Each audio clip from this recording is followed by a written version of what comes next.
एक खूबसूरत सी झील के किनारे डक अपने अंडों के साथ बैठी हुई थी। वो इनकी हिफाजत कर रही थी कि कोई आगे इन्हें खा ना जाए।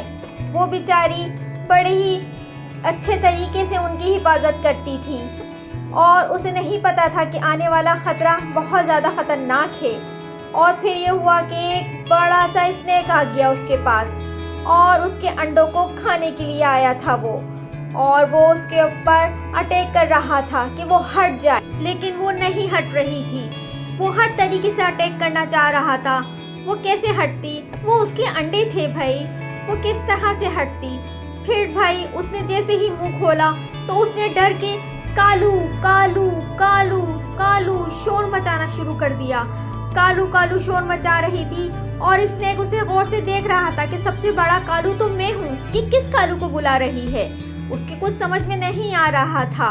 फिर क्या हुआ, अचानक से एक कालू आ गया। पता है कालू वो उसका काले रंग का कौवा उसका दोस्त था, वो उसका बेस्ट फ्रेंड था। उसके पुकारने पे वो आ गया और भाई फिर उसने स्नेक पे अटैक करना शुरू कर दिया। कभी वो इधर से अटैक करता, कभी वो उधर से अटैक करता ताकि वो यहाँ से भाग जाए। और फिर क्या हुआ, कभी वो भारी पड़ रहा था उसके लिए, कभी कौवा उसके लिए भारी पड़ रहा था, कभी स्नेक उसके लिए भारी पड़ रहा था। इस तरह से इन दोनों की जंग होती जा रही थी। फिर क्या हुआ भाई, फिर तो भाई कौवा बाजी मार गया। उसने तो उसको अपने कब्जे में कर लिया और उसे हुक्म दिया कि आइंदा नहीं आना यहाँ पर। फिर तो क्या हुआ, स्नेक जाते जाते बोल रहा था, देख लूंगा मैं तुम दोनों को। कौवे ने कहा, क्या कहा? अभी तो तुम जिंदा जा रहे हो, आइंदा आए तो फिर तुम जिंदा नहीं जाओगे, मैं तुम्हें मार दूंगा। स्नेक चला गया और डक ने अपने प्यारे दोस्त का बहुत शुक्रिया अदा किया और कहा कि तुमने मेरी और मेरे अंडों की जान बचा ली। मैंने कहा कोई बात नहीं, ये कहता हुआ वो चला गया और उसने कहा था कि जब भी मेरी ज़रूरत पड़े तो मुझे बुला लेना, मैं आ जाऊंगा, बस मुझे आवाज़ दे देना। ये कह के वो चला गया।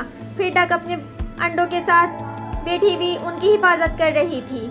ये थी एक डक की कहानी जो उसके प्यारे दोस्त ने आके उसकी इस तरह से जान बचाई, नहीं तो वो स्नेक इन लोगों को खा जाता और फिर बिल्कुल भी नहीं छोड़ता, सारे अंडे भी खा जाता और डक को भी मार देता। वो इतना जालिम स्नेक था वो, और था भी तो इतना बड़ा, इतना खतरनाक सा था वो।